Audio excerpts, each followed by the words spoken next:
Hello and welcome to the Counterman Education Center. I'm here with Scott today. And Scott, do you have that nylon fuel line repair kit back there I can borrow? Absolutely, I sure do, but I'm kind of concerned. Repairing a fuel line, a plastic fuel line? Are you sure?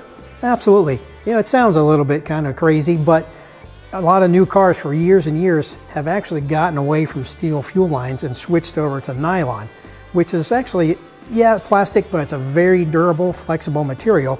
It holds up great, offers great abrasion protection, but as good as it is, every now and then you get a line that's damaged, where it's a collision or accidentally gets cut, and sometimes you need a nylon fuel line repair kit.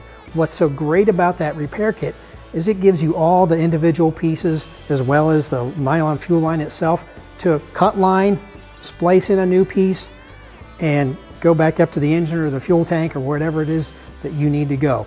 A lot of the fittings are quick release fittings to connect to the fuel rail and the fuel tank. Sometimes those fittings go bad and you just have to replace those fittings.